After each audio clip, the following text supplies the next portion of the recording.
G'day you mob, how's it going? Pete here from Aussie English. Welcome to today's interview episode where I have the pleasure of interviewing Paulina Bravo. Now, Paulina is from Mexico and she has two Instagram accounts, Latin Oz Education and Mexicana in Australia.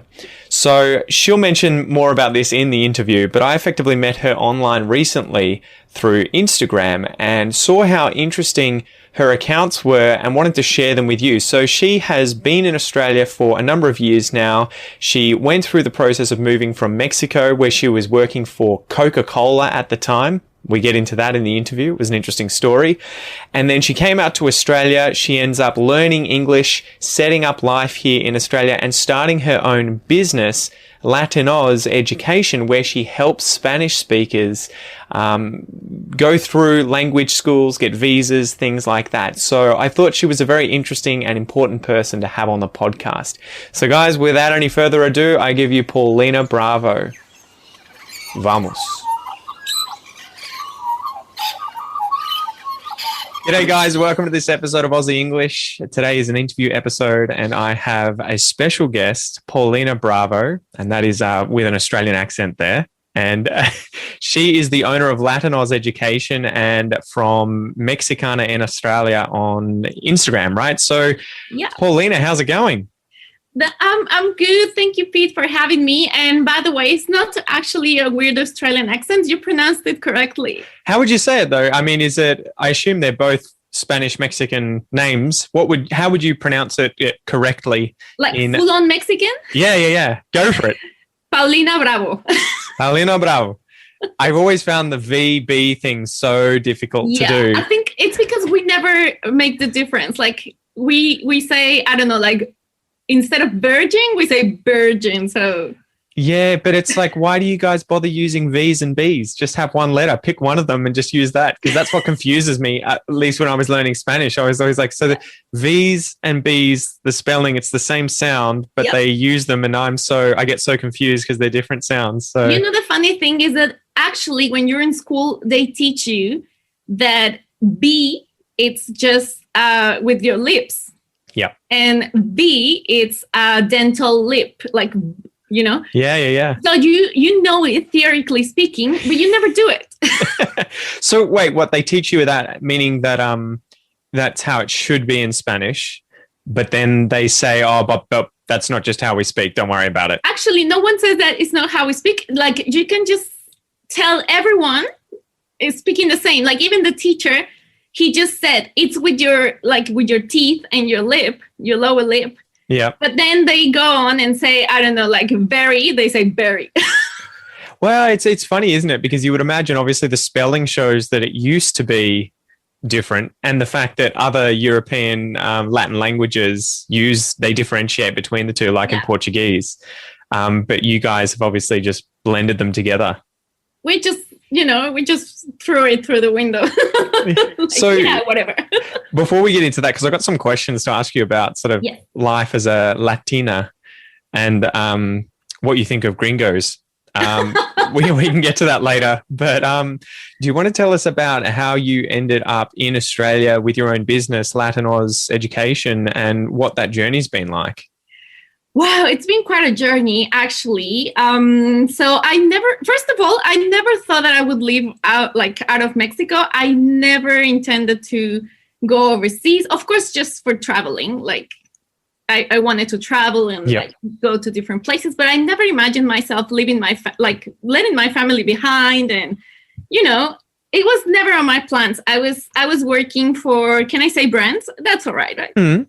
I was working for Coca-Cola in Mexico and I was doing pretty well. Like I used to do market research and a little bit of category management and marketing in general. You sold your soul, man. Jeez. I was selling my soul a little bit. I didn't realize, I'm sorry to sort of pause you on the story, but I think from what I've seen in documentaries about junk food, Mexico consumes the highest proportion of soft drink, right? The average consumption per person in Mexico daily is half a liter. And that's sugared, I take it, not just diet or anything like that included. It's just full sugar. It's basically just the classic Coca-Cola that it's 40 grams of one bottle of 600 millimeters. Yeah. Jesus, that's just insane. The per capitas are crazy. And well, like interesting fact, this is mostly because in Mexico it's way easier to get a Coca-Cola, like wherever you are. Even if you are in the farthest town that not even roads can, be built, Coca-Cola gets to those places. And it's just in the plumbing, right? It's instead of water. It's easier than water. They've just got Coke because it kills everything. There are not even pipes or anything, but the trucks get there, like the distribution will make it. So for people in those towns, it's easier to get Coca-Cola than water. Is it safer as well? Is that part of it? Because I've heard that there are some places where you, like in Brazil, my wife's told me there are places where you would just never drink tap water. You buy bottled water, or you have some kind of filter system, or you get soft drink and other drinks, but you don't just drink water. Is that part of it too in Mexico versus, absolutely, say, America, where they obviously also have a problem with soft drinks, and here we're not. Here, well, in Mexico. Well, here I don't see it that much because actually here it's very expensive to get a soft drink. But in Mexico, it's cheaper to get like sugary drinks than getting tap water. Well, not tap water, sorry. That's not drinkable. But a bottle of water. Bottle of water, yeah. It's more cheaper. Far out. So you're working for Coke. Yep. I mean, you don't have to put yourself on the line and tell us anything that'll get you sued. But no, what happened after that? No, but actually I was working in marketing research. So one of my main duties was trying to find the way to develop other categories like water or I don't know, like soft drinks that were like made with stevia instead of aspartame or other ingredients. So we were trying to like move the consumption from the classic one to other categories that were probably more, how can I say, not profitable, but like a little bit unknown. A new niche as well, right? You've got somewhere else to expand into. Yeah, exactly. But the funny thing is that this is not confidential, but the funny thing is that the Mexican market likes the sugar. I've heard. Yeah, so we do like the real sweet, natural sugar. Yeah. So whenever you try to put something else that was not sugar but tasted like sugar, they were like, what is this? This is chemical. This is not sugar. This is interesting. Is the sugar that you use in Mexico in Coke the same as the US where they use corn sugar? Interesting. That's why. I've got an anecdote. My mum loves sugary drinks, like, well, not just sugary drinks, just Coke, really. But she can't drink stuff with aspartame in it because she's got the genes where it tastes horrible. Yeah. And so when she went to America with, us as a family and with my dad other times, she would try and have the Coke there and be like, this is disgusting, even though it was normal Coke because they'd used corn syrup sweetener instead of just normal cane sugar. Yeah. And so do the Mexicans have the same thing where if they were to go to America, they'd be like, this is different? Oh, yeah, I can totally tell. Even here in Australia, I can tell the difference. Really? Yeah. Far out. Because I guess they get the syrup. Is it that they get the syrup and then the sugar's sourced locally and the water's sourced locally and then they produce it in the country? Yeah, like Coca-Cola company has a formula. In every different country, of course, is different because they have not the same, suppliers. Resources. Like, exactly. So it's a little bit different. But in Mexico, the formula is actually tailored to the Mexican taste. Yes, of course. So we do like the taste of sugar cane, and you can tell, like this. You can immediately tell. So did you guys do the whole, was it Coke Zero, and then what's the one now? No sugar, Coke no sugar? No sugar, and then we had the green one that you guys had here too, but I saw that it was a fail. It's gone, Life, Coca-Cola Life, In Mexico, it didn't work either. What was the reason for that? Like, do you have an insider's sort of perspective on why they decided to do no sugar and then zero or whatever the way around it was when they already had diet Coke? Look, the thing is that first in the 80s, you had the light or diet Coke. Yeah, that was like the healthy version of Coca-Cola for those who were looking after the bodies and all that. Yeah, that's it. You can get have your massive $50 worth of fish and chips. Just make sure you get a Diet Coke to balance it out. We do that. Like we have 10 tacos and then Diet Coke. Nailed it. Yeah. Like, of course. I'm looking after myself. Exactly. Didn't want to go too far. Yeah, so you have the Diet Coke, and then they found that some of the people that were kind of reluctant to go into the diet light trend, it was because of the aspartame. So they found it wasn't sweet enough, was it? That was the reason, or more than that? Well, at least in Mexico, it was because they were a little bit scared of the ingredients, like too artificial. They didn't know if they had an effect or an impact on your health in the long term or whatever.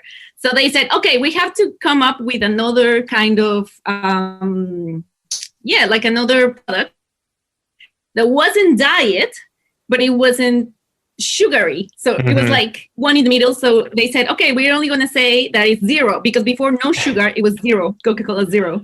So it was zero. That's right. That was the first one. Zero sugar. Yeah. But then they changed the name because people started thinking zero what? Zero fat? Like literally. I heard this on a focus group. Like, really? Yeah. They were like zero what? Zero fat. So they weren't really relating zero to sugar. It was more like zero benefits, zero what? So zero was like a negative connotation to the brand. And then they changed zero to no sugar. Did they notice a big difference once they changed the name? Yeah, people noticed it. I don't know how the consumption is now, because I left Coca-Cola in 2015. Yep. So that's almost 6 years ago. So when I was leaving, they were changing the name in Mexico, and then I saw that happening here. Yeah, and interesting. Then before I left, actually, they came up with Coca-Cola Life that was based on stevia. That is like a natural, actually comes from Brazil, I think. It's just a sweet compound that comes out of a plant, right? Yeah, exactly. It comes from a plant, but it has no calories, or at least almost nothing. The trade-off is it tastes horrible. Exactly. So people didn't like the taste. Plus, being green, like a green Coca-Cola, was like, what is this? So it never connected with people. Meanwhile, people drink Mountain Dew, right? Where it's like fluorescent nuclear colored green. Yeah, it's like, what is this? So people didn't like those that were, Coca-Cola was trying to appeal to those that were looking for the, organic trend and green and all that. They were like, nah, this is still Coca-Cola. And then they're probably also the kind of people that are like, look, we come to Coke not for the green, healthy vibe stuff, so don't even try. Yeah, that's why the classic Coca-Cola is what it is, because even, in some of the focus groups and surveys and all the things that I was doing, people were like, if I'm going to drink a Coca-Cola, I just want the whole deal, Like, I'm going to be like, this is diet. I'm just going to have the calories. Just give me the thing. It is interesting. My dad's hypothesis was that they made Coke Zero and then no sugar to compete with Pepsi Max. Yes. Because Pepsi Max was always much sweeter than Diet Coke. Yeah. And so I don't know if they were trying to get onto that bandwagon, but... Yeah, I don't know how they're doing here, but I've seen Pepsi Max a lot here in Australia. Like, the two of them are here. I have both. I sort of go interchangeably between the two. I'm like, whatever. Yeah. All right. So what made you decide to leave Coke? And I assume that was the sort of time that you were transitioning to come out here to Australia? Yeah. Well, the thing is that I was working at Coca-Cola, and then, I was about to be 30. So I was like, I started feeling like I should move out. I should go and explore the world and all this. So I saw that probably my English wasn't as good as I wanted. And there were opportunities for me to grow in Coca-Cola, but like in other countries. So I needed to improve my English. And I thought, I already have a friend in Australia, so maybe it would be easy. Before he came here, my friend, I didn't know that Melbourne existed, to be honest. No judgment. No judgment. I don't think many people outside of Australia really know. They probably know Sydney and Canberra, if anything. But to me, and Canberra was like, just because in the map, it's the capital. But literally for me, Australia was Sydney, and then he moved here in 2008. So that's when I discovered Australia, Melbourne. And then when I started feeling like I should go and improve my English, because you can learn in Mexico, but it's not the same. Like, no, I actually full never immersion really had good classes. Yeah, my lessons were always like, not that good. And so I thought, okay, I'm gonna give it a go. So I started looking for schools and all that. I found the school.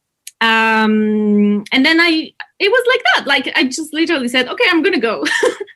But by the time I applied for my visa and all that, it was very funny because I got promoted. So it was like, no, it was the position of my dreams. So I had to decide and all that. And then in the end, I said, like, I'm just going to do it because otherwise I'm going to regret it my whole life.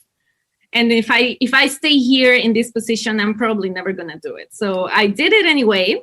I arrived in Australia in 2016, the 3rd of January. And yeah, basically I took a whole year for myself, like just studying English. And I really put a lot of effort into it because I really wanted to improve. So I did a lot of courses. I started with general English. I arrived with an advanced level already.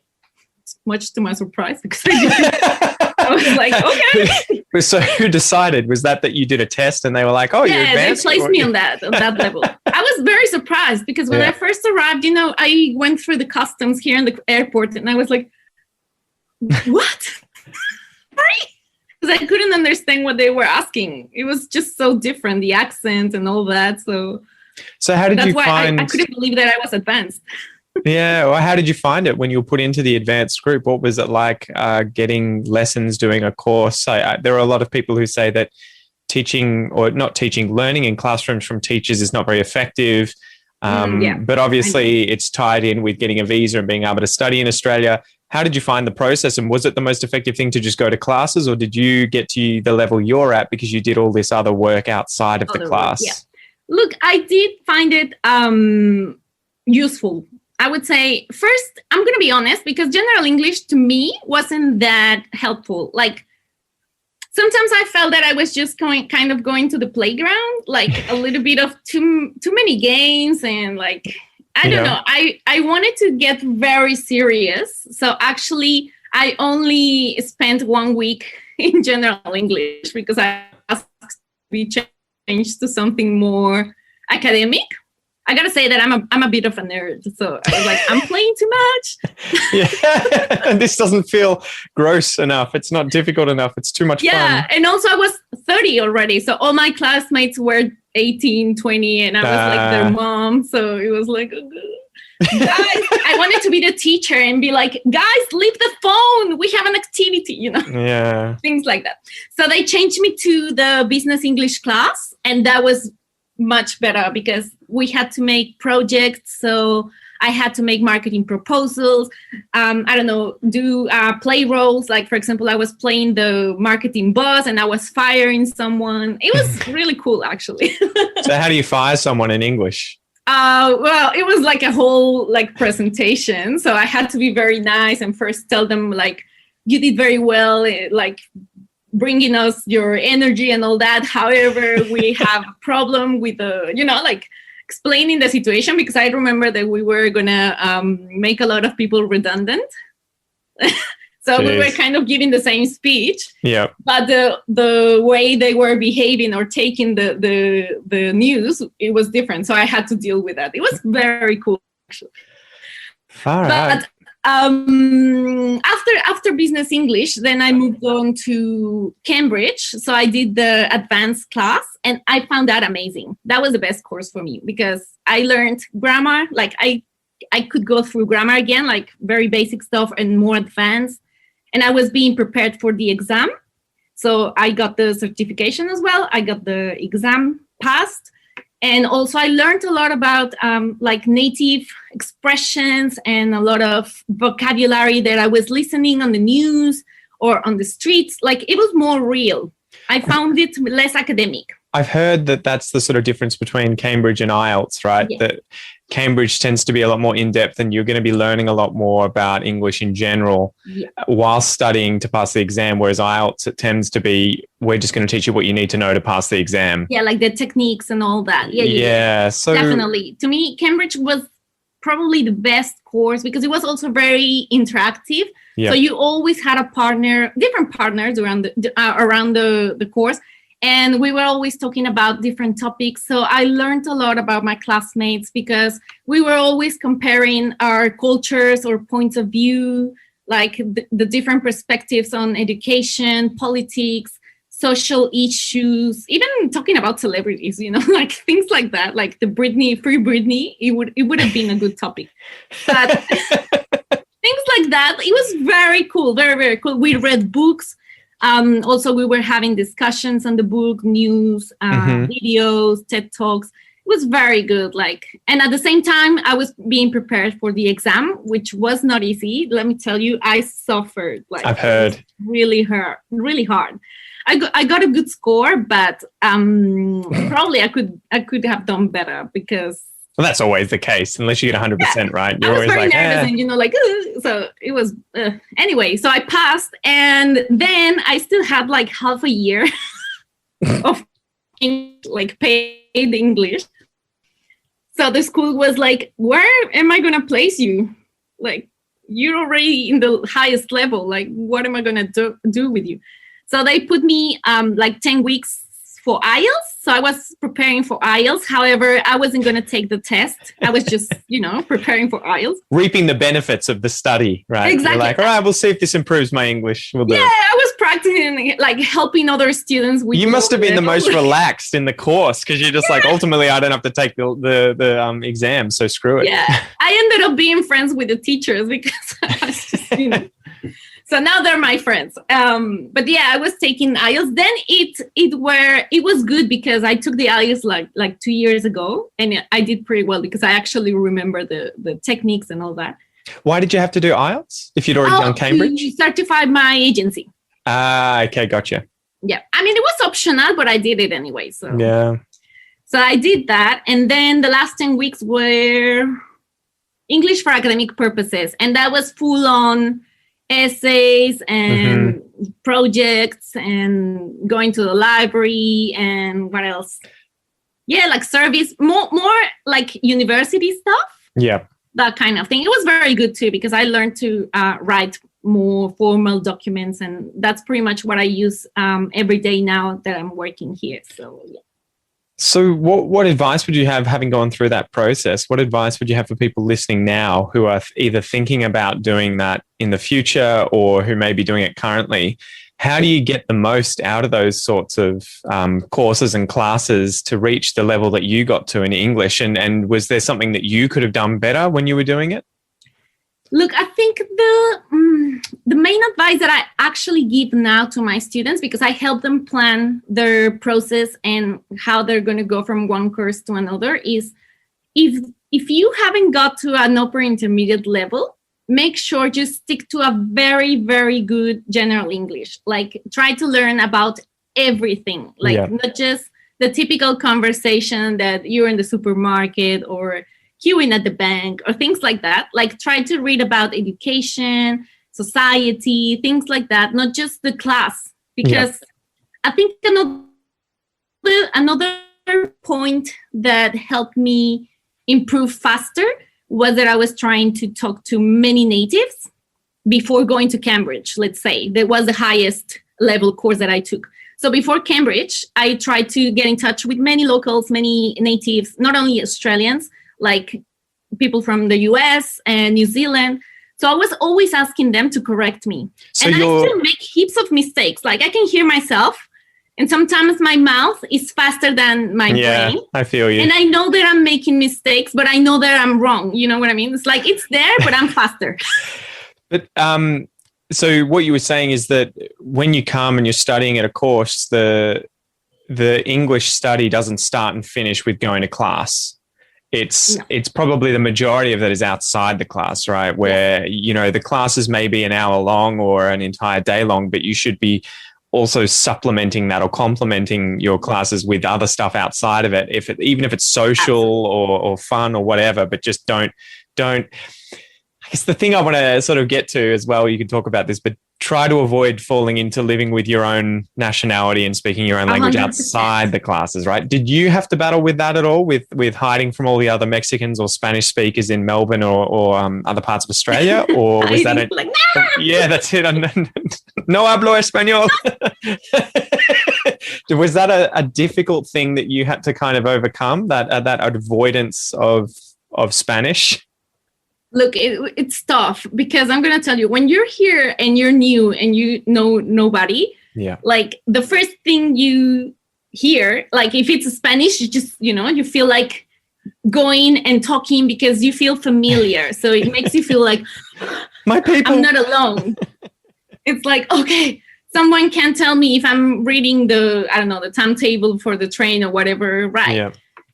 But I mean, if you're already advanced, like I was, I think the worst mistake you can make is choosing someone with you that speaks Spanish. Like you have to push yourself out of your comfort zone. Yeah. Because you already understand, you can communicate, you can read, you're capable of many things. Like not just, when you're on an elementary level, that's different because someone has to help you. Yep. So in those cases, depending on the level you are, maybe you need to choose your friendships or the people that will live with you, because sometimes you do need help. But if you're already advanced or upper intermediate, you have no excuses. You need to try to speak English, because sometimes I tell them, like, you spend at least $200 a week for a class, and it's only for 4 hours a day.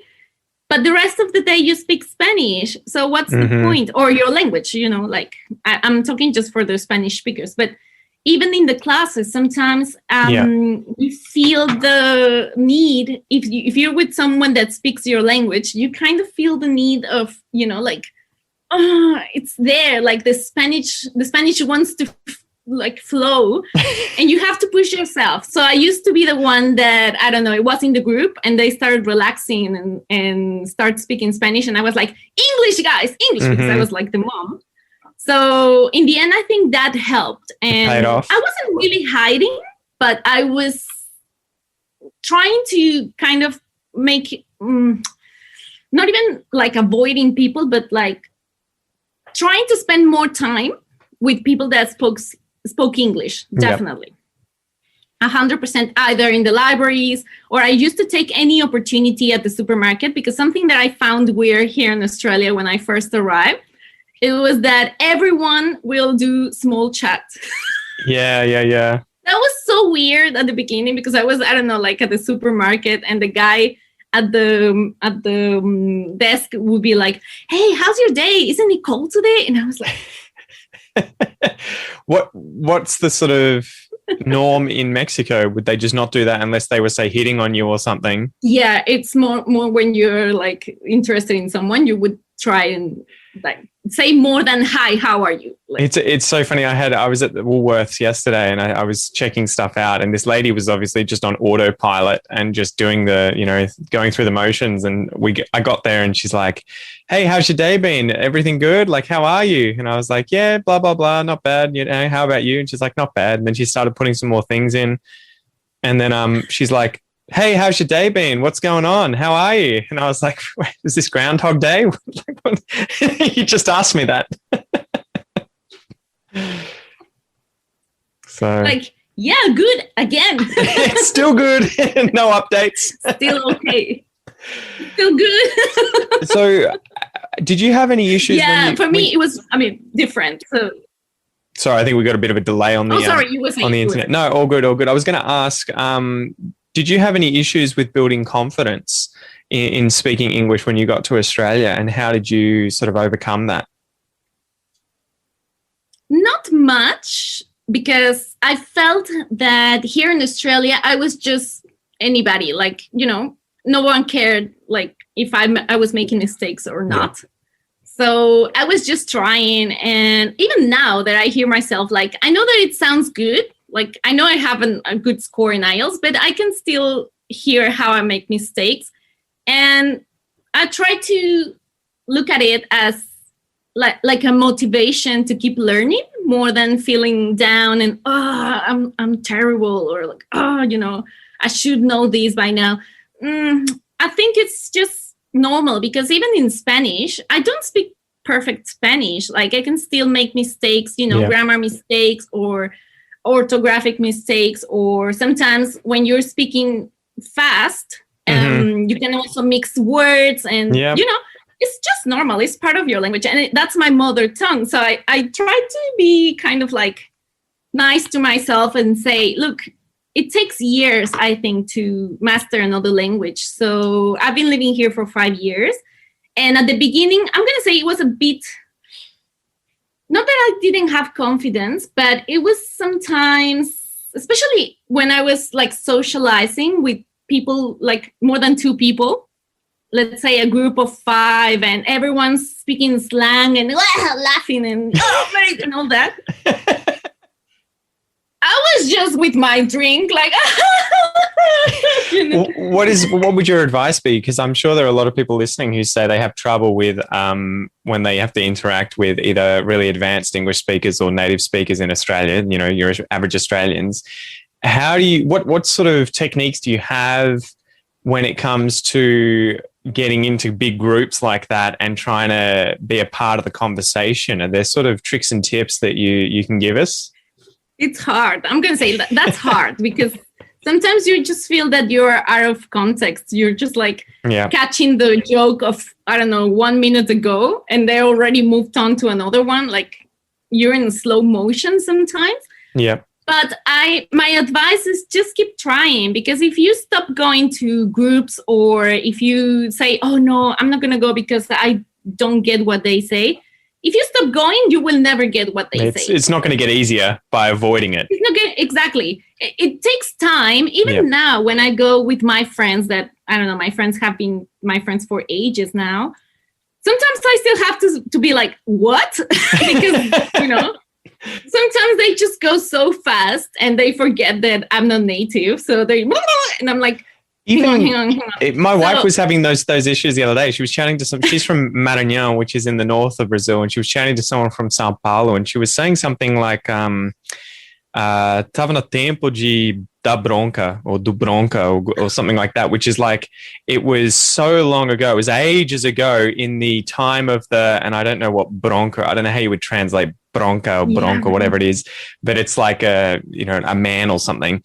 And the person chatting to her, who's from São Paulo, was just like, what? What the hell did you just say?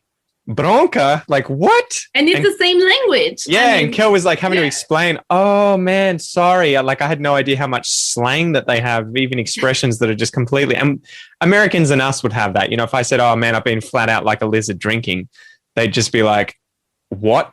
What? But I heard something about Australians that, Americans say, I root for that team. But here, if you say I root for someone, it's like... Well, it would be like, it doesn't make sense, really. We use root, R-O-O-T, as sort of a slang term for sex. We wouldn't really use it for barrack for or support a team in sport. You would say I'm cheering for, I'm barracking for, I'm supporting so-and-so. But if you were saying something like I'm rooting for someone, it's like, how is you rooting going to help support the person? So we always chuckle when Americans say that, when they're like, yeah, we're rooting for you. And you're like, okay, thanks. Yeah, I posted it the other day on my stories for the Australian Open. And an Aussie friend told me, you can't say that. And I was like, what? And he told me. We just giggle. But I'm sure it's the same. I mean, there will always be things that you don't know. I mean, that's what I try to think. And that's what kind of gives me confidence, because I know that I don't know it all. Mm-hmm. And I don't pretend to know it all. So I just go there and have fun. And if I have to pretend that I understand the joke, like I just pretend, I've got a trick for you. This is great. And I use this all the time. I didn't even know that I used this. My wife picked this up. So we were walking into Woolworths once, and the person, one of the staff there, had the thickest, broadest Australian accent. And I didn't even know what he said. We walk in and he was like, rah, rah, rah, rah, rah, and then ha, ha, ha, ha, ha. And I was like, that's it, mate. Good one. And then kept walking. And he was like, gave me the thumbs up, and he's like, yeah. And my wife looks at me and she's like, I didn't understand anything he said. And I'm like, neither did I. But that's my go-to. I'll just say, that's it, mate. That's it. You're right. That's 100% it. Use it. That's it, mate. Exactly. Use it. Yeah, that's it. That's a good one, because then people will think you got it instantly, whatever they've said, and that you're laughing. And they'll just, it was funny because I hadn't thought about it, that I was just reading his body language. And to avoid an awkward situation where I asked him to repeat himself because I had no idea what he said, I just, was like, yeah, you're right. That's it, mate. That's it. And then, lol. Well, actually, I never thought of that. Like, you can just kind of agree with someone and that's it. Like, That's it. Leave it there. Exactly. And also, like, something that was a problem for me, like, now that we're talking about confidence and all that, was when I started speaking on the phone while working. Because after I finished my course, I was offered a position in the school that I was studying. So they hired me first to be kind of like an admin officer, but I was also a little bit in charge of marketing and a little bit in charge of like Spanish speaker students counseling. Yeah. So I was doing a little bit of everything. But did becoming admin scare the crap out of you in terms of having to do phones all the time? I feel like that is something that would make me poo my pants if I had to do that in another language. That's one of the most horrifying things I can imagine, is just having to deal with a foreign language on the phone constantly.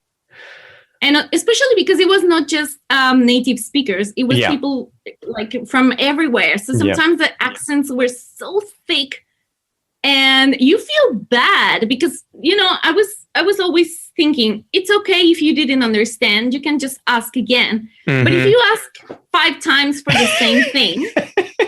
Sorry, can you email me this? This is just getting too hard. That's what I ended up doing. Yeah, look, I'm going to have to go to a meeting right now, like with my Mexican accent. Mm-hmm. Like, look, I have to go to a meeting right now. So I'm going to give you my email, and please just send everything you said on the email, please. I know. Well, so what's the best way? What's the best way to manage with those sorts of situations? Just try to be nice and like never show them that you're nervous or like freaking out. I was just like, hang on a second, like pretending to be busy. So they would be like, okay, no problem. So I was like, even my colleagues around were just laughing because I would be on the phone like, yeah, just 1 second, sorry. And I would just wait. And they would be like, oh, you poor Paulina. I'll have to remember this next time I'm on the phone. Yeah, cheeky. Terrible advice, guys. But I mean, that made me go with the flow, and I learned. When the time started passing by, it was just easier. Mm-hmm. Like you get used to it. And sometimes at the beginning, I was just like trying to follow my business English lessons. So I had like a little note, or how can you say, like cheat a little sheet. Table. Yeah, with like typical phrases to pick up the phone, to ask for directions, like, sorry, I'm not quite following, or things like that. Very clever. That's so good. Yeah. So I was like just always checking on my wall, like, what can I say now?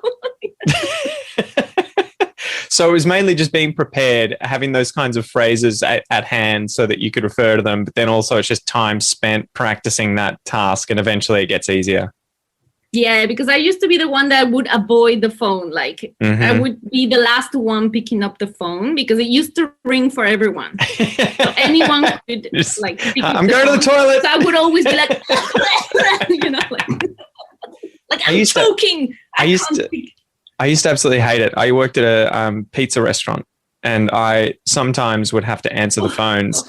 And the worst thing was that the people working there were really horrible. So if you screwed anything up, there was no understanding. There was no forgiveness, really. It was just they would let you have it and yell at you. And the other thing was that the phone was always so quiet. It was an old phone. You couldn't really hear anyone. So you'd always be, and people would be, you know, screaming and shouting in the background. And you just, even in my own native language with other people who are speaking English as well, I was terrified. I used to hate it. It made me so nervous because they'd be paying for things with credit card details or giving you addresses. And if you get it wrong, then the pizzas don't go there or they don't get paid for. And so, yeah, I used to telephones, hated them. Can't imagine doing it in a foreign language. So respect. No, yeah, honestly, I still try to avoid it. Like I always say, what's up? Oh, man. You know, just like you said, because sometimes it's like sensitive or like difficult information. And if you get it wrong, I guess one you could use is just, oh, sorry, I can't really understand. Breaking up. We've got a bad connection. I'll call you back. Yeah. Then you hang up and they're like, oh, well, I didn't give her my number. Whoops. I used to say, well, if they're interested, they call back. Exactly. Well, I'm like that with my phone at the moment. I get so many fake calls. You get telemarketers and prank calls where I think there's like a scam where they call you, hang up, and they want you to call back and then get on the line, and you have to pay for the time. So I always just don't answer. If I don't know the number, I just don't pick it up now. And I'm just like, if it's important, they'll leave me a message. That's what I say. Actually, I have my what's that voicemail recording. Message. Yeah. It says if I don't pick up the phone, please send me a text message. Like, I'm not gonna call you back. You get I know someone who has one of those messages where it's like, hello. Just leave a message. You're like, dude, that's horrible. That's very Aussie. That's the kind of thing that an Aussie would do. Well, on that note, when you came to Australia, and now that you've been here for about 5 years, what was the process like getting used to the culture here and everything? Was it a big shock? Was it a big change, or was it something that was relatively easy to kind of glide into from Mexican culture? I think it wasn't that difficult to me because, look, I am not like the typical Mexican. I know everyone says that I'm the worst Mexican, actually. Because what's the typical Mexican? Like chili and tequila, and like I don't like avocado. So everyone's like, "What? You're not Mexican." So I was very much into like not American culture, but more like a neutral citizen of the world. So. Like I used to listen to AC/DC anyway, so wow. Oh, you're pretty much Australian then. Yeah, without knowing, no, like yeah, that's it. I love that American band. Wait, what? It's Australian. Is there a lane with that name? Yeah. So I was like, oh well. Of course, it was difficult in terms of the time zones. That was probably the hardest part for me because even now I still don't really have to match the times to talk to my family or my friends in Mexico. So it's become a little bit difficult because sometimes I would like to tell them something that is happening in the moment. Because it's pretty much 12 hours behind or ahead, right? No, behind, It's like 17 ahead. Ah, okay. It's crazy. Because, with Brazil, it's almost like every time it's 12 o'clock here, lunchtime's 12 o'clock midnight where my wife's family are. And so you have to try and... Brazil and Mexico are like yeah, true. There are still some hours in between the two countries. So for me, that's the worst part. And in terms the seasons are different too, right? There's a difference. The seasons are different, aren't they? Although you're pretty close to the equator, so it probably makes bugger all difference. Yeah, but I think, in Brazil, it's the same hemisphere, and Mexico is in the northern. So, right now for them, it's the end of winter. So, yeah, they're always like, "Why are you in the beach?" And I'm like, So, that's one thing. And then maybe one of the things that was a bit shocking, but I'm not going to say like in a bad way, it was actually something very good, is the sense of security, like personal safety here compared to Mexico. Like I of course I love my country and everything, but we all know that Latin America has a problem with robberies on the streets and pickpocketing and all that. And especially in Mexico, because of the narco and all that, crimes like kidnapping, rape, and things like that started going up quickly. And so it was very often. To pause you there, because this is something that I'm always interested in, but I'm always sort of wary of asking Mexicans, especially Colombians too. Jesus Christ, don't mention Pablo Escobar for Colombians. I can talk about everything. So I don't get anything personal. Yeah. My wife is very fascinated with El Chapo. We were watching Narcos, and I was so like, I know the story of El Chapo, and my wife didn't. And she's like, I feel like he's so hard done by, this poor guy. He just wants to be, in the beginning. Yeah. And I'm like, Kel, just wait. Yeah. He's a horrible dude, man. Just wait. Just wait for him to have the power. Exactly. Yeah. But I wanted to ask, we Australians and probably everyone else who isn't Mexican get to see all these TV shows and it feels like the movies. What is it actually like being a Mexican in Mexico, though? Are those sorts of things as prevalent all around the place as they're made to seem in TV shows and documentaries, or is it the kind of thing like, say, in Australia with shark attacks where they're always on the news, but really when you go to the beach, you look around and everyone's fine and no one's seen a shark? Yeah, exactly. So what is it actually like in real life? Look, probably there are cities, well, not probably, like there are cities in Mexico that live what you see in the movies day by day. Like every single day they will wake up and see like a decapitated body in the streets, and that's just life. Normal. Yeah. Like there are cities, especially like small towns. Yeah. And those that are, the thing is that there are territories that are being disputed by cartels. Yeah. So those territories tend to change all the time, because sometimes they're taken over, or like they change the cartel, so there's another fight. Was this the like Tijuana and the Sinaloan cartels? Tijuana, Acapulco, like this massive famous beach that was like the incredible Hollywood getaway beach in the 80s, 60s. Now, like my parents have a house there, and we haven't even been to Acapulco in years because it's dangerous. It's so dangerous. So at the moment, sometimes my dad goes because he has to maintain the property and all that. But like we wouldn't go. And the thing is that, for example, it's not like you will see everywhere like narcos like this everywhere, but you could be in the middle of a fight like that just started like this, and there would be 2 hours of shootings, like things like that. So it's just crazy. And for us, at least, it's so often in some cities, because, for example, I'm from Mexico City, is the biggest city, and you don't really get to see anything because it's so, it's not secure, but it's like the government will try to keep it in a bubble. Yeah. Because it's the capital, it's a financial center, commercial center. It's like where most of the population lives. So that's why if you're in Mexico City, you will not see like the narco with the truck and things like that. But you will have other types of crimes like kidnapping. That is also something that the narco will organize. Yeah. So they kidnap rich people and they get the funds to keep, they ransom them, right? Yeah, exactly. Or now I think they are into avocado. So like distributing avocado. It's just, so they're everywhere. The thing is that, for example, Mexico City, you will never really see like a narco state compared to Tijuana. I think now it's okay in other cities. So it's very rare because we know it's there and you see the news and, every single day there's something with narco in Mexico. Like sometimes they actually, like 8 years ago, the government made a pact with the news, with the media, saying you have to stop showing this because people are just like, in panic. So they stopped showing what the narco was doing, only if it was massive and like a big fight or something like that. But at the moment, we know it's there.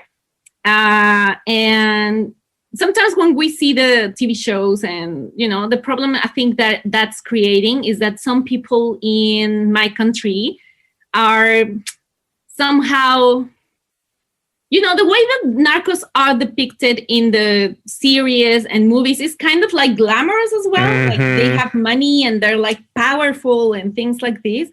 So we've seen that many new generations are kind of trying to get into that. Imitate it and everything, romanticized it. Yeah, exactly. It's romanticizing the profession. So how does the average Mexican view the war on drugs? Do they resent America for their part in not legalizing or taking care of their own country's drug use, which has put pressure or opened this niche and this opportunity for countries like Colombia and Mexico to have narco dudes take the cocaine and export it there, and it's so lucrative? Do you guys resent the US and want them to sort their own house out, or do you think it's an internal problem where Mexico has to just deal with what's going on in Mexico? You look, I think some people do resent, especially those who are aware of what's going on and how it works. For example, I've read a lot, and like I try to stay up to the news and all these. So I do know where the problem is. But also there's a thing that unfortunately you can't take away. That is the fact that Mexico is just next to the US. Yeah. So they have the money and we have the position. And it doesn't matter where the drugs are produced. For example, it could be Colombia, because I think they're the main producers still. But the problem is that Mexico became the main distributor. So the hub, right? Because they're right on the border. They're right on the border. We have many other products that go to the US because of the trade agreement that we have. So it's very easy for Mexico to put it into the US compared to Colombia. So I think it's so organized by now that it's just going to be probably impossible to get rid of narco unless they legalize, or, they have to do something at that level. Because otherwise, I don't think if, let's say, if the US starts a campaign to reduce the consumption or things like this, I don't think that's going to be enough. Yeah. So that's why we kind of not resent the US, because we understand. For example, here in Australia, that was something that shocked me a little bit. Not that I'm saying that everyone does drugs, but just the way you live that concept in Australia is so different compared to Mexico, to the US. Like, I don't know, I don't remember when that was, but on the news, there was this thing about discussing if you could test your pills in festivals here in Australia. Yeah, we had a few deaths where people had taken illicit pills to festivals, eaten them or consumed them, and then they end up dying because the pills have been mixed with God knows what other chemical. And so that was the thing. I mean, sorry to not let you finish, but that was the thing that shat me. It really pissed me off when that was happening, because it was like, look, these kids are going to do this anyway. Make it as safe as possible for them to do it. So make these pill testing things. I know, like, you don't have to necessarily condone it, but allow them the option of testing their pill. And if they see that it's unsafe, they can throw it away, as opposed to just letting them do it in the dark. And if they die, it's their own fault, kind of thing. And it's like many other things, like abortions and things like that. When I first heard that, because I come from Mexico, where it's like drugs, it's like you're the devil and things like this. It's like they have such a bad connotation. And to me, when I was in Mexico, like, people doing drugs was like the worst people in the world, and like I don't know, like, just very irresponsible, lost people. These Catholic countries, man, these Catholic countries. It's like the Philippines, exactly, Brazil. Because you think there is a scene, and it's so deeply ingrained to religion. Yeah. So when I came here to Australia, at first I was shocked, because I met people that had a PhD and like they were doing amazingly in their jobs, and they had heaps of money and businesses, and they were doing drugs. And I was like... Were they doing it? Kids, and were they the kind fine. of people doing it responsibly, though, or were they the kind of people where they had a habit and it was a big problem? No, they were just normal. They would just maybe go away for a weekend with their friends and say, "Okay, we're gonna have fun." Yeah. And then I understood what having fun was. But in my head, it couldn't be like, So when I first heard about testing the pill, I was like, "Wow!" And then I heard about the injection rooms. I was like. So that changed the way I was looking at, the problem, because here, I mean, you don't really see like a narco problem. It's not like a thing. Ours is more tied in with ice, so methamphetamine, and the bikie gangs that sell it. Yeah. So I think they've just cracked down on a guy he's been importing, I think, 80%, they reckon, of Australia's meth ice from Asia. And they just caught this guy and locked him up, I think. So it's coming from Asia. It tends to be made there, I believe. It's then brought into Australia. The bikie gangs buy it, and they're the ones that distribute it around the place. But there are definitely towns, I think Bendigo. And Bendigo, I think, from what I've seen on the news, had big issues with there being an ice crisis.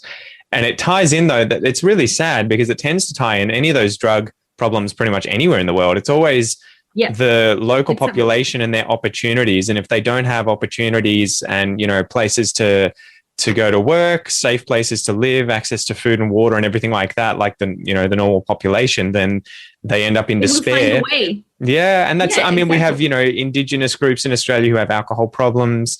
There are plenty of other examples. I think heroin and opioids now in the US. I think that the leading cause of death now in the US each year is like opioids, which are legal prescription drugs, and it's related to despair and not having a meaning in your life and everything. So there's actually a very good documentary on Netflix on that. It's called The Pharmacist, and it's about all the drugs that are medicated in the US, but that there's a massive problem with addiction.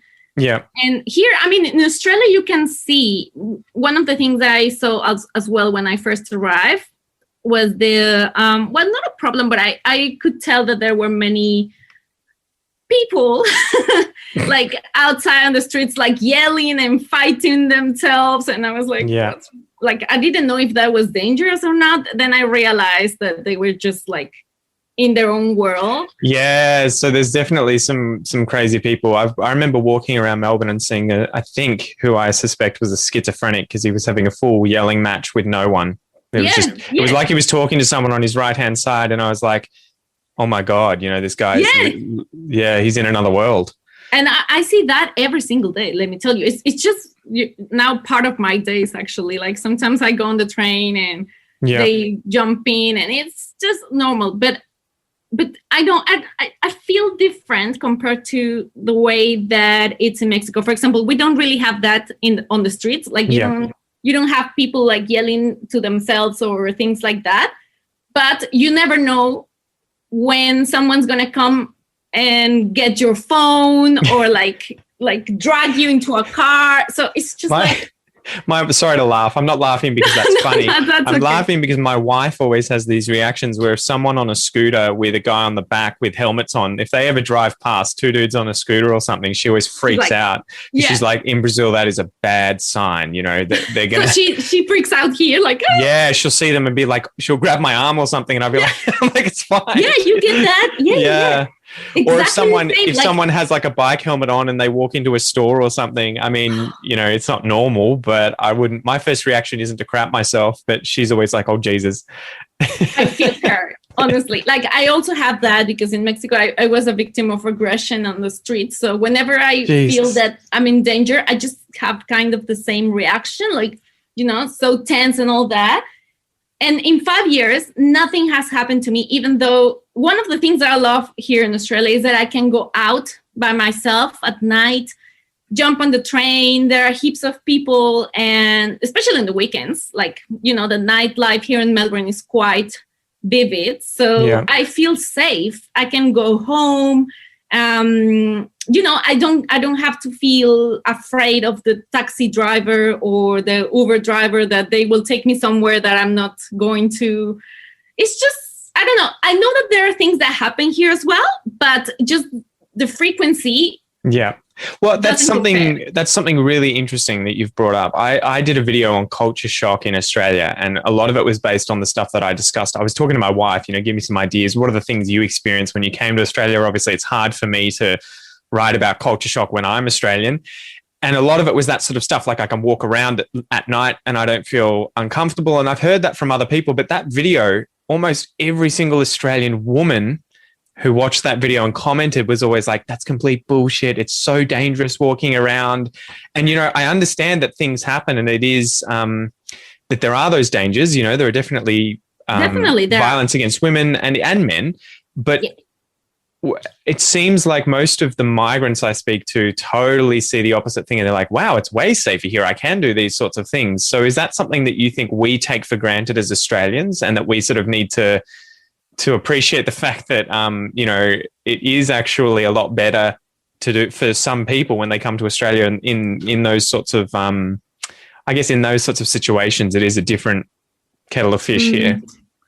Look, the thing I see is because I don't think it's taken for granted, but I think it's different. I mean, it's difficult to compare if you haven't lived all the way. Yeah. So, for example, I've traveled some other countries, and I've spent some time in Paris, and I've spent some time in London and Stockholm. and other like cities like in Germany, Frankfurt, Berlin, Prague. Everywhere I go, there's always a sense of it's not unsafe. It's just different. Like you have to be aware. Like you have to be, switched on.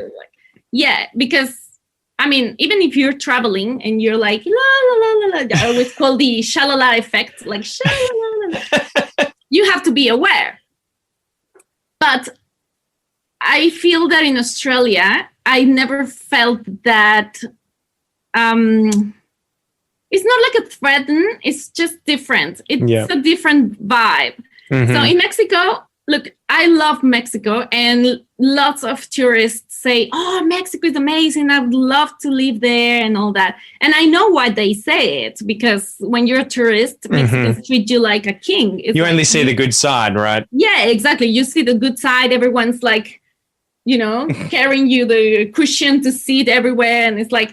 Because, of course, they want your tips and they want your money and all that. Let's be honest. Yeah, that's it. So they're going to treat you like a king or a queen. But living on a normal life day by day, you have to be very careful. Like all the people I've met in my life have gone through different things. I did it myself. My sister ended up in Australia as well because she was victim of a robbery in a taco store. Like she was having tacos and it was awful, so violent and all that. So it got to a point where you can't even be like easy and calm having tacos because you don't know when they're going to come. And so is that one of the primary reasons for say migrating to somewhere like Australia and wanting to set up life? You just like, look, I just want to be able to relax. I just want to have a normal life because for us, quality of life, that's something I was trying to explain the other day to someone because look, in Mexico, you kind of have to have money to have a good life. So you can fence yourself off and have security. Protect yourself, have security cameras. And like, for example, my parents have a whole system of cameras and alarms and things like these because someone tried to break into our house once. So we had to, install like many things and all that. So I can even check them on my phone here. But it's not safe. I mean, it's like every time I go to Mexico and visit them, they have to check on the cameras first that there's nobody around. So I can, join, I can get into the street and then get home. Jesus. It's crazy. It's like, honestly, that's not life. And other countries, I also spent, as I said, some time in other countries in Europe. And I also went through like dangerous situations. Yeah. Like in Stockholm, in Sweden, it was 3 a.m. and you would say, oh, it's Stockholm. It's so cold. Nobody's out. But my sister and I were chased by 3 drunkies and they were throwing bottles at us. Like, just out of the nowhere. Yeah. So here in Australia, look, I don't think it's the safest place, but I would say is one of the safest in the world. It's all relative. Yeah. Yeah. And I'm sure it's parts of Australia too, where you are, I'm sure there are definitely parts of Australia where even I wouldn't walk around at night, but yeah. Oh yeah, absolutely. Like I've been warned and yeah, you have to know, let's say in general terms, I would say like the chances that you get in trouble or someone attacks you or like there are so fewer compared to Mexico, for example, where I'm from. So that's sad because many people end up in other countries because of that. This is a sort of big, broad question, and I often ask my wife this. How do you fix these countries in terms of the violence and the corruption? And I'm like, yeah, I know that there's obviously no simple answer because I say to Kel all the time, I'm like, Brazil is like the size of America. It's got so much arable land. There's so many mines. There's so much wealth there. Yeah. But it seems like the disparity between the rich and the poor there is it's massive. Yeah. And so it's kind of like, what did the Americans do in America that led to, they still have their problems, but led to the quality of life that they have there where people want to migrate there. But Brazil hasn't been able to achieve the same thing. And how do you get there? I think one of the biggest problems that I can see throughout Latin America, like regardless of the country you're talking about, is the corruption. Yeah.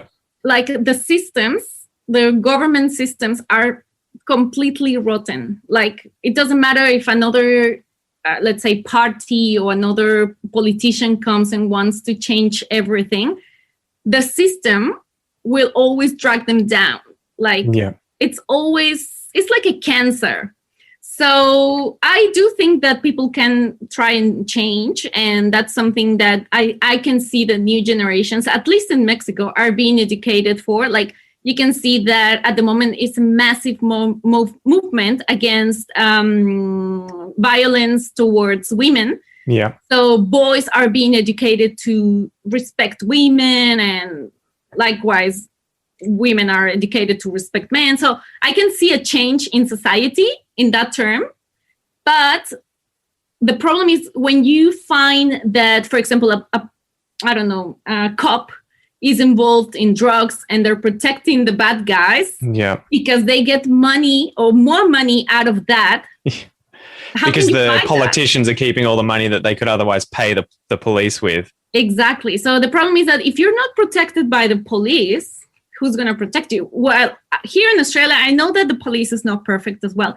Yeah. But at least I know that I have a bigger chance of getting protected by a cop here because they're fairly paid. I mean, I know that maybe some will say, no, that's not enough. But compared to Mexico, in Mexico, a cop is making how much? Like $800 a month?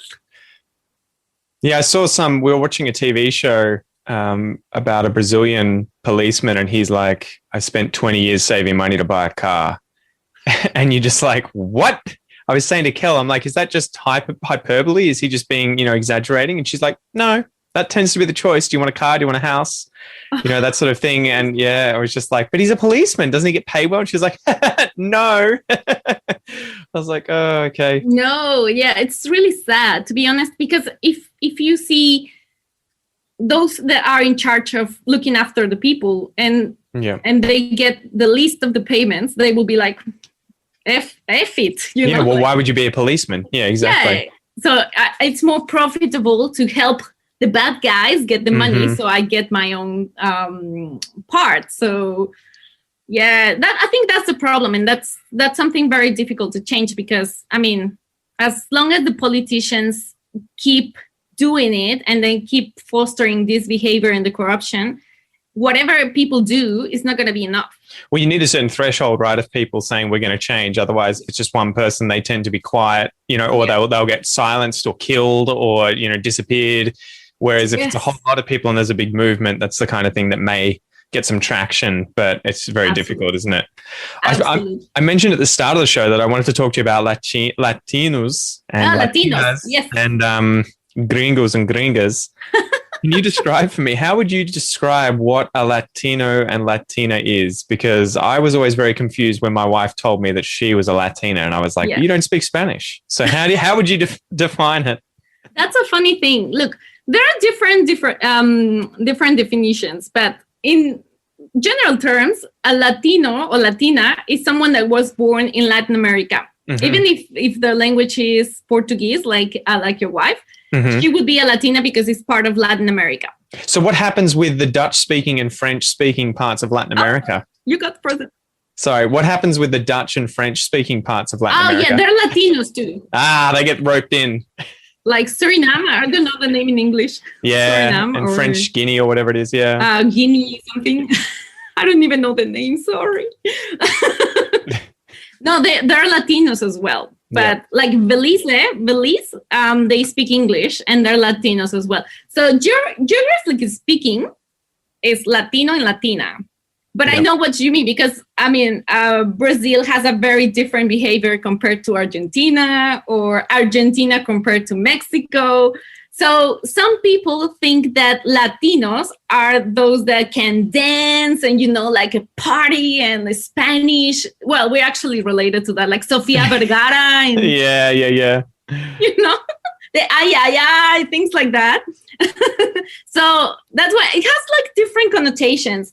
And for example, some people from Spain identify themselves as Latinos as well because they speak Spanish. Yeah. But for us, like a Mexican wouldn't say that Spanish is Latino. We would say that they're European. Do you want to just turn your video off and back on just quickly? I think it's Oh, yeah, frozen sure. on my end. Just give it a boom, boom. And she's I'm back. back. Yeah, she's back. I was looking. So okay, it's anyone who speaks or is from Latin America or speaks a Latin-based language, right, over in Latin America. So what about gringo and gringa? And I mean, that was me with my Aussie accent. And how do you sort of perceive them? Is it a negative term? I always get sort of resentful when my wife's like, this gringo. And I'm like, don't call me that. I'm Australian, you know, or just call me Pete, you weirdo. Look, gringo, by definition, is someone from the US. Okay. And I think this comes from history because we had a little battle with the US, like Mexican North American battle when it was 1852, I think. And they were fighting over the Chapultepec Castle. It's a castle in Mexico City. So it was a massive fight and like military and all that. So one of the reasons why it's called gringo is because Mexicans, like the Mexican soldiers, were listening to the generals from the US saying gringo, like green. Oh, really? They were wearing gringo, so really? They were saying the gringos, you know. Wow, I had no idea that. I'll have to look it up. That's crazy. Yeah, look it up. They say it comes from there, but I don't know if that's true. My wife's always like, anyone who's not Latin American is a gringo, and I'm like, wait, even Asians? Asians? They speak English. Yeah, okay. Well, no, I think they kind of started spreading. So now it's not just Americans. Whoever looks like a white English speaker is a gringo. God damn. So is it seen as a negative thing or is that just a term? The thing is that in Mexico, at least, you can find the context, the way it's going to be. Like, for example, if you are tourist, for example, let's say you specifically, you will speak English in Mexico. So you will not, people in Mexico will not know if you're Australian, Canadian, because it just sounds like English to us. Well, it's the same if I heard Spanish. I wouldn't be like Chilean, Argentinian. Yeah, you wouldn't tell the difference. So for us, it's like gringo. And if you're a tourist and you're ordering your food, they wouldn't call you gringo. Like, hey, gringo, what do you want? Like, it wouldn't be polite, but behind your back, they will be like, oh, this gringo wants this and that. Yeah, because it's so funny. I can't imagine. I mean, I imagine there's some sort of equivalent in Australia with foreigners, but I don't really think we have this group pejorative term for like just non-English speakers or, you know, one whole group. Yeah. Like that we would use that we would use that openly. I feel like if I were to use any of those racist terms, it would be a big no-no from other Australians. You wouldn't now just it's be more like, sensitive. Yeah. Yeah, exactly. Like, yeah, it's just. I've seen some TV shows from America that maybe refer to Spanish speakers like Hispanic. Or that's not a negative thing. I think that's how the Hispanics will refer to themselves as well in America. Yeah, no, but there's a specific term that comes from Hispanic. Okay. It's pejorative. But let me find it out because I don't remember exactly. And it's this TV show, Eastbound. Is it, I don't want to offend anyone, but is it Spick? Spick? Yes. Yeah. That one. I think it's a little bit offensive. I heard that from, I think the TV show was Oz, where they're all in jail. And I think they use that, you know, they use the N-word for black people. Yeah, probably. They use it as speak for Latin-based people, but it doesn't. I have no real understanding of how strong or weak it is, or if it's offensive or not, because we never use it in Australia. There's no connotation where you would, you know, there's no situation where you would use it, so you don't really get the connotation. There's not a lot of Hispanic people who came here all at once and it ended up this thing. But yeah, exactly. That's what I was going to say. That's pejorative, yes, from what I understand. We're probably a minority here in Australia, like for now. Even though so far, but even though I know a lot of Latins, like especially from Colombia. I mean, Colombia is probably the biggest community. Speaking of Latins, but I think still compared to China, India, and I don't know, Pakistan, we're nothing compared to them. It'll be interesting to know the stats. There's a lot of Brazilians too, and I think that happened over the last decade. They just exploded in terms of just deciding Australia's the place to go. I think it's just because it's kind of easier coming here than to the US. Yeah. Because Wow. Mexico, a lot of Mexicans go to the US and Canada. So Australia is a rare thing. It's like some people even ask me, like, why What? did you go so far? Like, Imagine how New Zealand feels. yeah, I know. They're totally isolated. So finishing up, do you want to tell us a little bit about Latin Oz education? So Latinos, well, it has two different pronunciations. In English, is I wasn't Latinos. sure. Is it Latinos or is it that's Latin Spanish. Oz? Yeah, and it comes, by putting these two words together. So Latin, because we're Latin, and Oz, because it's usually the way that you guys, Aussie, short in Aussie. Australia. So Yeah. Latin Oz.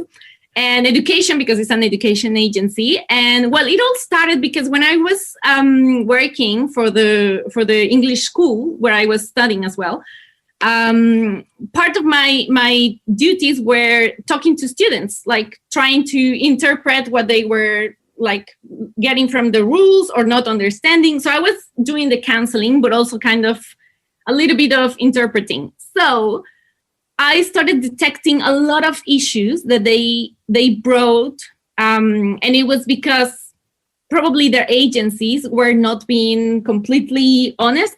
Like they were like depicting Australia in a way that wasn't true. For example, like, oh, you will basically just jump off the plane and get a job offer, and I was like, You'll ride a kangaroo to work. yeah, exactly. Like there are koalas outside your door. Like things, I mean, that would be nice, but If only. but I mean, it's not true, especially things related to opportunities to get the PR. Mm-hmm. Like, I don't know, the professions and the kind of courses they had to do. So I started seeing that many people were wasting their time and their money. And it's frustrating because in my case, it was very hard to get the PR, even though it was the easy way. So even though I still struggled and I realized that it was going to be like a whole process and you had to be very full on with it. What did you mean by the easy way? Oh, because I'm married to an Australian guy. Okay. It's a bit complicated now, but I was going to say, Jesus, I'm married to a Brazilian who's gone through the PR, or is going through the PR process, and it is not don't easy. worry. So I wouldn't want to see the hard You know version. what I'm talking about. Yeah. Like lots of paperwork. Yeah. Oh my God. It's very expensive and all Yeah. that. So it's the easy way compared to someone that is going to apply for a skilled migration and they have to have their professions accredited. Oh, it's just so hard. And when I started getting into the topic, I realized that many of the students arriving in Australia were kind of with an expectation that will never be met. Yeah.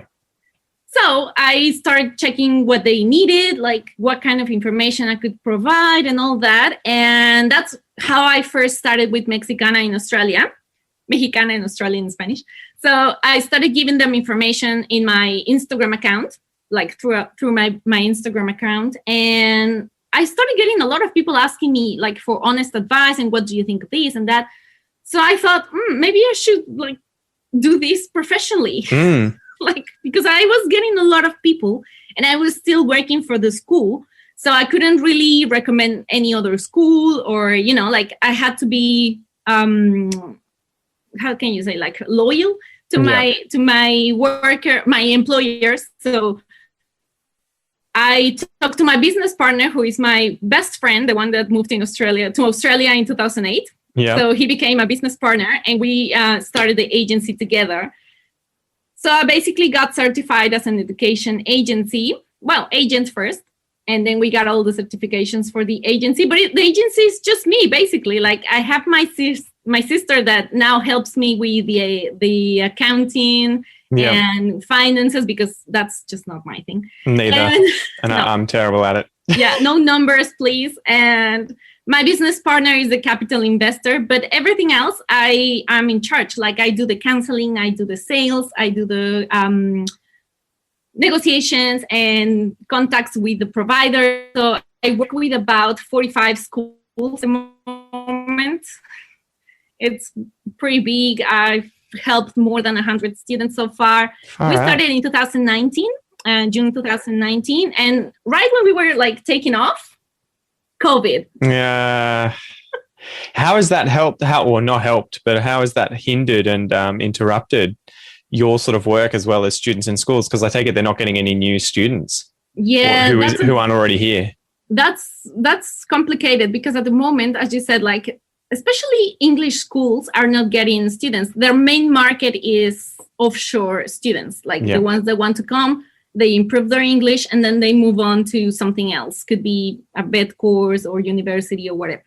So at the moment, there are many schools that are, I don't know, under 50% of their capacity. And so far, I honestly don't see when the borders will open. Like, I don't even think that it's going to happen in 2021. I think it's going to go until 2022. Mm-hmm. And the thing is, there are many businesses that I think will close. I know that, of course, English schools, unfortunately, I think by June or July, we will start seeing schools closing. Yeah. Or at least, like hibernating. Is that because the last set of students will go through and they'll finish up? They'll probably graduate, unless they start getting more extensions or things like that. But I don't think it's enough to maintain the expenses, the cost of operating. So I think many will just start sending their remaining students to another provider. So many will have to close. I don't know who, of course, I don't know their finances, but I'm pretty sure that many will. And as per the agencies, well, the problem is if you're an onshore agency like me, you can work with students that want to extend their visa, or maybe they are, I don't know, in a postgraduate visa and they need to complement their studies with something else. So I still have a market and we are still doing well. So you should be able to sail through. Yeah, exactly. At least Latinos is doing pretty well. And I work with a migration agency.